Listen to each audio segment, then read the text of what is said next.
Bom, vamos ouvir agora, então, o Lucas Ogian. Ele é diretor da consultoria Michael Page. Ele lista pra gente alguns tipos de funcionário que toda empresa tem. Olha só. O primeiro que todo mundo consegue lembrar alguém é o amante do coffee break, né?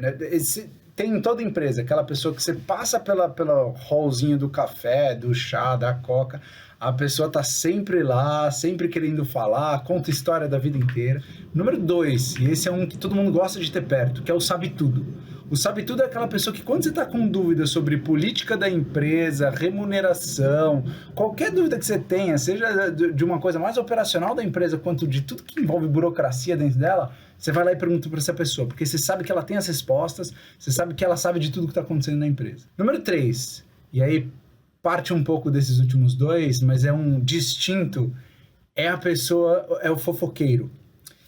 Essa é a pessoa que controla a rádio peão da empresa, mais ou menos, né? Então, se você quer que todo mundo fique sabendo de alguma coisa, você conta para essa pessoa.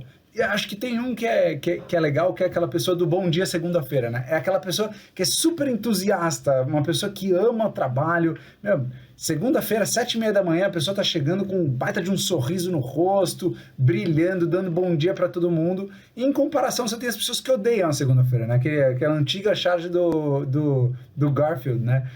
Caído na segunda-feira, querendo dormir.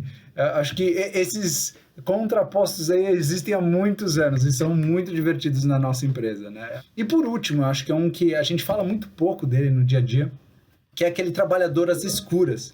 Aquela pessoa que está o tempo todo trabalhando, o tempo todo fazendo as coisas por nós, mas a gente nunca vê. É a pessoa que alcança resultados sem receber mérito e sem brilhar normalmente.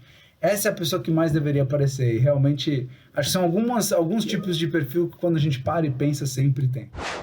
Obrigada, Lucas. E tem aquela pessoa que muitas vezes não alcança o resultado e recebe o mérito também, né? Tem o contrário, a pessoa que recebe o mérito pelo trabalho de outras pessoas. Isso acho que é o que mais me irrita. Ele fala ali sobre alguns perfis para a gente analisar e falar um pouquinho aqui.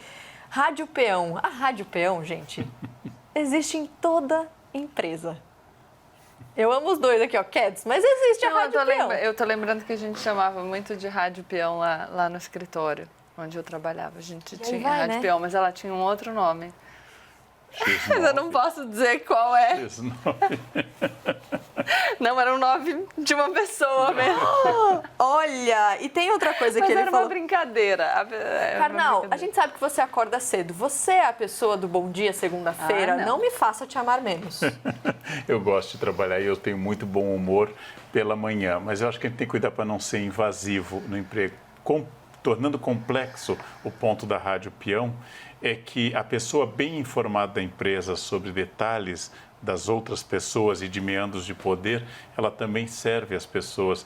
Então, não existe um fofoqueiro se ele não servir ao sistema. Então, eu detesto o fofoqueiro da empresa, mas quando eu quero saber se o chefe tem tal ou tal característica, eu vou nele. Então, sempre é um sistema de ida e vinda. Não é uma peça que caiu lá de paraquedas, ex-máquina, quer dizer, não tem nenhuma relação com o sistema.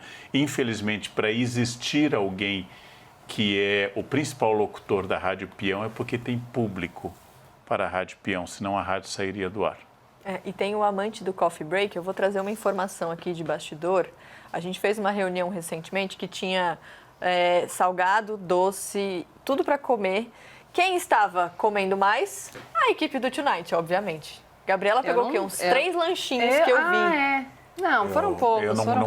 Eu quero tirar o meu, mas eu não, né? Ah, é verdade, o Karnal não comeu. Não. Nem café, a gente te ofereceu café. Durante uma reunião, eu estou prestando atenção no que as pessoas estão dizendo, avaliando, eu não tomo nem café, nem pisco, nem como nada. Queria dizer para você que eu tenho a capacidade de pegar um sanduichinho enquanto eu presto atenção no que as pessoas estão dizendo, sem que elas percebam que eu estou prestando atenção naquilo que elas estão dizendo. Eu amo quando tem uma reunião, você chega e tem comida, gente. Eu já olho o que tem, falo, já programo ali o que eu vou pegar. Tem um preconceito, por exemplo, contra a pessoa que não frequenta o happy hour.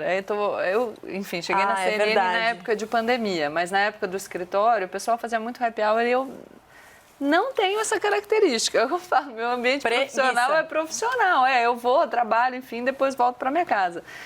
E as pessoas ficam indignadas, assim. E eu falava, gente, não é, pessoal, não é que eu não goste de vocês, tá tudo certo. Eu passei por isso também.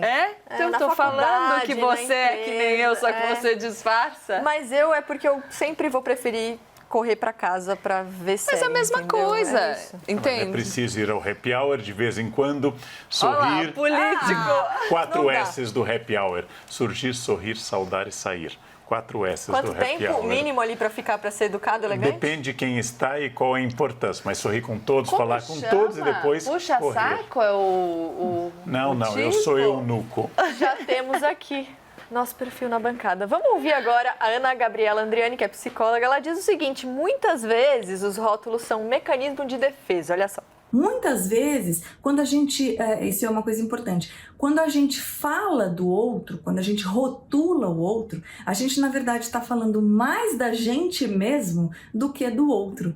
Então, a gente se utiliza de um mecanismo, que é o mecanismo de defesa, né, que a gente usa para se defender, em que a gente projeta no outro características que são nossas e que a gente não aceita, né? E a gente faz isso de uma forma inconsciente. Então, características, sentimentos, modos de ser, modos de sentir que na verdade são nossos e que a gente não compreende na gente mesmo, não aceita na gente mesmo e aí a gente projeta no outro.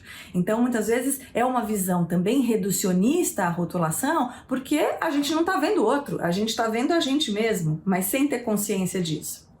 E tem uma outra questão, que muitas vezes a gente rotula o outro narcisicamente também. Então, não só no sentido da gente projetar o que a gente não aceita na gente mesmo, que é difícil pra gente de compreender na gente mesmo, como também de imaginar que o outro é parecido com a gente. Então, ele é muito inteligente como eu, ele tem uma facilidade de se relacionar, ele tem uma facilidade de liderar, assim como eu. Então, talvez você esteja vendo a si mesmo da mesma forma, né? E não compreendendo o outro.